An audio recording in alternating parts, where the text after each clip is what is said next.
Hello everyone, welcome back to Pluto academy and our DBMS lecture series.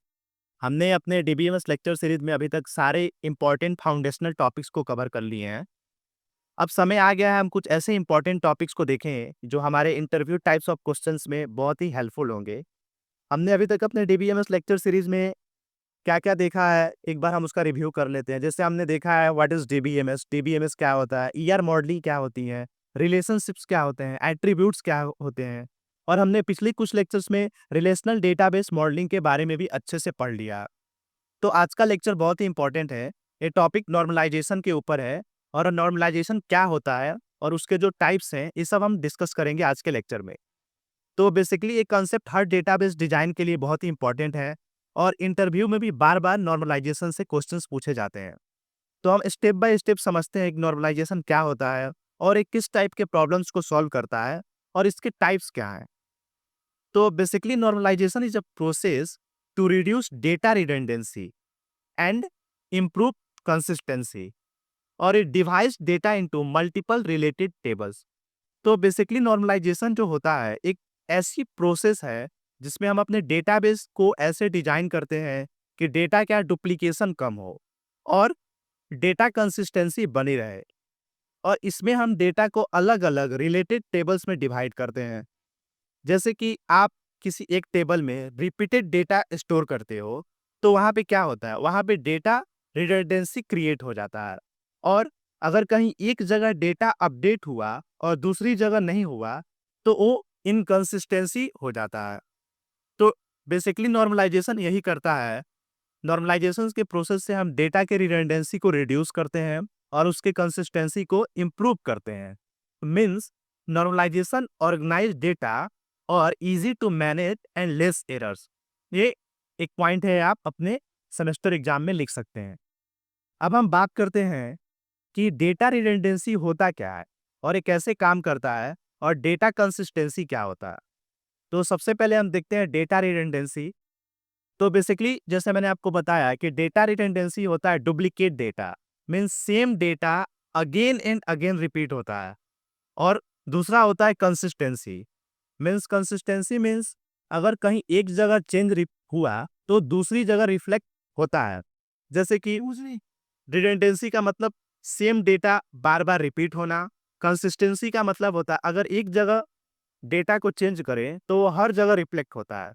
जैसे अगर हम आपको एक एग्जांपल से समझाएं, अगर एक मैनेजर नेम है और वहाँ पे हर एम्प्लॉय एक साथ बार बार लिखना पड़ रहा है, तो रिडंडेंसी होगा। अगर एक मैनेजर एक एम्प्लॉय का सैलरी अपडेट किया पर 3 जगह वो डेटा लिखा हुआ है और सिर्फ एक जगह अपडेट हुआ, तो वो होती है इनकंसिस्टेंसी। और आप ये भी बोल सकते हैं कि row redundancy means handled via primary key. Means जो हमारा रिडंडेंसी होता है वो प्राइमरी की द्वारा हैंडल किया जाता है। और column level redundancy means need normalisation. और जहाँ पे कॉलम लेवल होता है वहाँ नॉर्मलाइजेशन का नीड होता है। तो जहाँ पे रो रिडंडेंसी होती है वहाँ पे प्राइमरी की यूज होता है और जहाँ पे कॉलम लेवल होता है वहाँ पे नॉर्मलाइजेशन यूज होता है। तो नॉर्मलाइजेशन किन टाइप्स के प्रॉब्लम को सॉल्व करता है? जैसे नॉर्मलाइजेशन मेजरली 3 मेजर प्रॉब्लम से बचाता है, जिसको हम एनामोलीज भी बोलते हैं। और ये 3 तरह की जो नॉर्मलाइजेशन एनामोलीज होते हैं, उनमें पहला होता है इंसर्शन एनामोली, दूसरा होता है डिलीशन एनामोली, तीसरा होता है अपडेशन एनामोली। तो हम एक-एक करके समझेंगे कि इंसर्शन एनालॉमी क्या होता है, डिलीशन एनोमोली क्या होता है और अपडेशन एनोमोली क्या होता है। तो insertion anomaly means it can't insert data unless other data is present। Means insertion anomaly में क्या होता है, अगर आप किसी नए डिपार्टमेंट को टेबल में इंसर्ट नहीं कर सकते क्योंकि उसमें ऑलरेडी अभी कोई एम्प्लॉय नहीं है, तो वहां पे क्या होगा, दैट्स इंसर्शन एनालॉमी। हम आगे चल के एक टेबल देखेंगे, टेबल का एग्जांपल जहाँ पे हम देखेंगे कि अगर कोई डिपार्टमेंट टेबल है, वहां पे हम कोई और एम्प्लॉय को इंसर्ट नहीं कर सकते। ये सब हम उस टेबल में समझेंगे कि इंसर्शन एनोमली कैसे काम करता है। अभी मैं सिर्फ आपको रेफरेंस बता रहा हूँ कि आप अपने सेमेस्टर एग्जाम और इंटरव्यू क्वेश्चंस को आप एक्सप्लेन कर पाए। Insertion anomaly means it can't insert data unless other data is present. अब हम बात करते हैं डिलीशन एनोमली की। तो बेसिकली डिलीशन एनोमली क्या होता है? It deleting one record removes more info than intended. Means जैसे कि अगर एक एम्प्लॉय का रिकॉर्ड डिलीट किया और साथ ही मैनेजर का डेटा भी चला गया, तो वो होता है डिलीशन एनोमली। तो अब हम बात करते हैं अपडेशन एनोमली क्या होता है।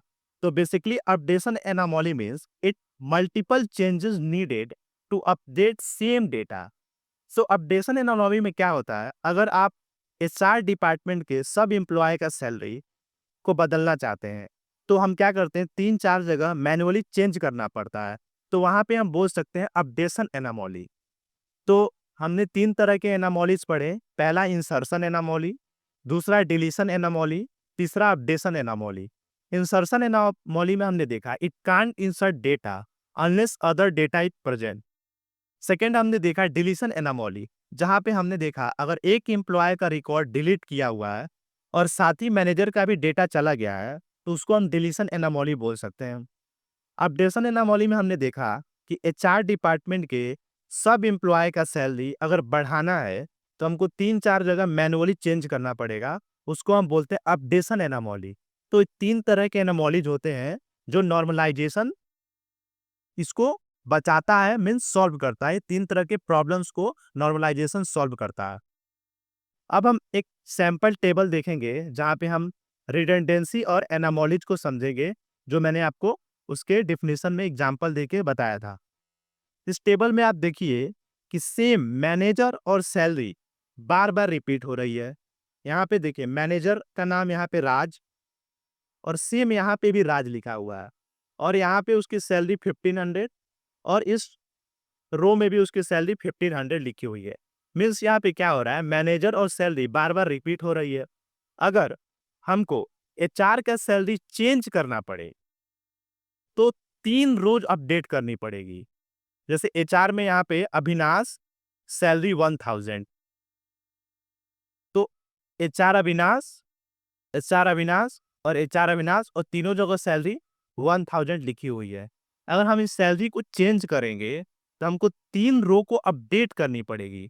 तो यही क्या है, इसी को हम रिडंडेंसी बोलते हैं और इसी से बचने के लिए नॉर्मलाइजेशन की ज़रूरत पड़ती है। ठीक है? अब हम देखते हैं इंसर्शन एनोमली कैसे काम करता है। अगर आप एक नया डिपार्टमेंट ऐड करना चाहते हो, ये यहाँ पे ये हमारा डिपार्टमेंट कॉलम है। अगर यहाँ पे आप एक नया डिपार्टमेंट ऐड करना चाहते हो, जहाँ पे यहाँ पे आईटी, एचआर 2 तरह के डिपार्टमेंट आपको दिख रहे हैं। अगर हमको यहाँ पे एक नया डिपार्टमेंट ऐड करना हो, तो हम इंसर्ट नहीं कर सकते, क्योंकि यहाँ पे इंसर्शन एनोमली काम करती है और नॉर्मलाइजेशन से हम डिपार्टमेंट टेबल को सेपरेट करके इस प्रॉब्लम को सॉल्व करते हैं। मीन्स यहाँ हम डिपार्टमेंट कॉलम में एक नया डिपार्टमेंट ऐड नहीं कर सकते हैं, क्योंकि यहाँ पे एनोमली क्रिएट हो जाएगा और नॉर्मलाइजेशन जो है इस डिपार्टमेंट टेबल को सेपरेट करके एक नया इस प्रॉब्लम को सॉल्व करता है। अब हम देखते हैं डिलीशन एनोमली क्या होती है।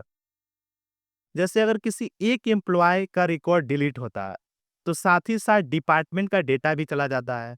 जैसे अगर एचआर का लास्ट एम्प्लॉय डिलीट हुआ, तो एचआर डिपार्टमेंट, जैसे यहाँ पे आप क्या देख रहे हैं, ये डिपार्टमेंट एचआर है, मैनेजर अविनाश एंड सैलरी 1000। तो अगर यहाँ पे डिलीट हो गई, तो ये क्या करेगी कि यहाँ पे इसको हम डिलीशन एनोमली बोलेंगे, क्योंकि यहाँ पे अगर एचआर का लास्ट एम्प्लॉय डिलीट हुआ, तो एचआर का डिपार्टमेंट, अविनाश जो मैनेजर है और 1000 सैलरी वो भी डिलीट हो जाएगी साथ-साथ में। तो इसको हम बोलते हैं डिलीशन एनोमली। और लास्ट जिसको हम अपडेट एनोमली बोलते हैं, अगर अविनाश की सैलरी चेंज करना हो, अगर हमको अविनाश की सैलरी चेंज करना हो, तो हर एम्प्लॉय के रो में मैनुअली अपडेट करना होगा और अगर एक जगह मिस हो गया, तो इनकंसिस्टेंसी आ जाएगी। तो इन्हीं सब चीज़ों को नॉर्मलाइजेशन सॉल्व करता है। इस इन सारे प्रॉब्लम्स को नॉर्मलाइजेशन हैंडल करता है और वो हम आगे देखेंगे कि कैसे नॉर्मलाइजेशन प्रॉब्लम को सॉल्व करता है। तो जैसे हमने देखा कि कैसे एनामोलीज काम करते हैं इंसर्शन का, डिलीशन का, अपडेट का। अब हम देखेंगे कि नॉर्मलाइजेशन उसको सॉल्व कैसे करता है। तो यहाँ पे आप एक और टेबल अभी देख रहे हैं, एम्प्लॉय टेबल और डिपार्टमेंट टेबल। तो इस टेबल में आप देखिए कि हमने टेबल को स्प्लिट कर दिया है। एम्प्लॉय डिपार्टमेंट को अलग कर दिया है। तो यहाँ पे एचआर का सैलरी चेंज करना हो तो सिर्फ डिपार्टमेंट टेबल में एक ही जगह चेंज करना पड़ेगा। तो इससे क्या होगा, डेटा जो होगा क्लीन होगा और एनामोलीज रिमूव हो जाती हैं। तो यहाँ पे अगर इस एम्प्लॉय टेबल में अगर हमको एचआर का सैलरी चेंज करना हो तो हम क्या करेंगे, इससे डेटा जो होगा वो क्लीन होगा और एनामोली रिमूव हो जा। अब हम डिपार्टमेंट टेबल में अगर हम देखें, जैसे यहाँ पे आपको बताया, अगर हमने एचआर का यहाँ पे लिया था, जस्ट 1 सेकेंड।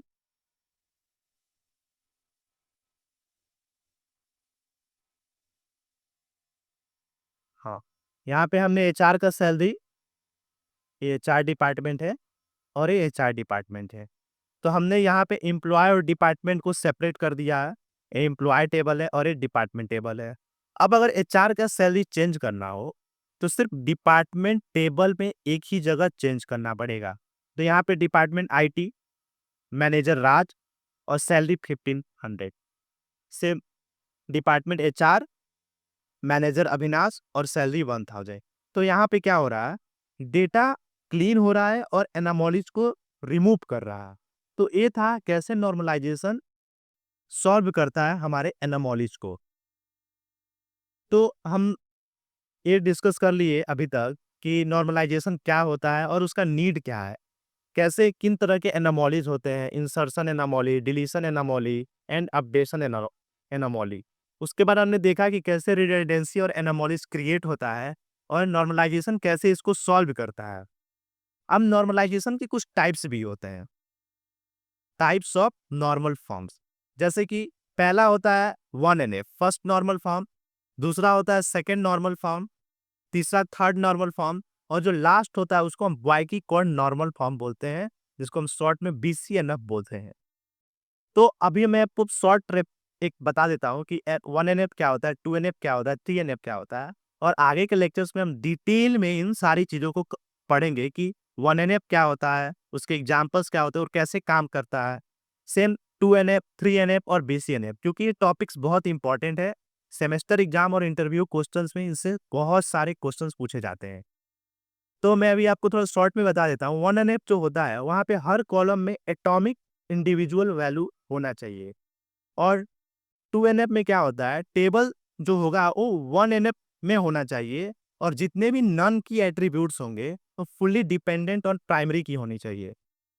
3NF जो क्या होता है वो 2NF plus no transitive dependency means indirect relationship. तो 3NF में क्या होता है, 2NF भी होता है प्लस नो ट्रांजिटिव इन डिपेंडेंसी भी होता है, और वहाँ पे इनडायरेक्ट रिलेशनशिप यूज होता है। और लास्ट जो होता है BCNF, वहाँ पे एडवांस फॉर्म यूज होता है 3NF का ही, जहाँ पे एवरी डिटर्मिनेंट क्या होगा वो कैंडिडेट की होगा। तो स्टूडेंट्स, आज के लेक्चर में हमने समझा कि नॉर्मलाइजेशन क्या होता है, किस प्रॉब्लम्स को सॉल्व करता है, और कैसे हम मल्टीपल टेबल्स में डेटा को लॉजिकली ब्रेक करके क्लीन और कंसिस्टेंस रखते हैं। तो हम अगले लेक्चर्स में नॉर्मल फॉर्म्स जो होते हैं 1NF, 2NF, 3NF, BCNF के टाइप्स को और डिटेल में एग्जाम्पल के साथ एक्सप्लेन करेंगे। तो अगर आपको ये लेक्चर यूजफुल लगा हो तो प्लीज़ लाइक करें और कमेंट करें और शेयर करें, और DBMS के वीडियोज़ के लिए इस यूट्यूब चैनल को जरूर सब्सक्राइब करते हैं। मिलते हैं नेक्स्ट लेक्चर में।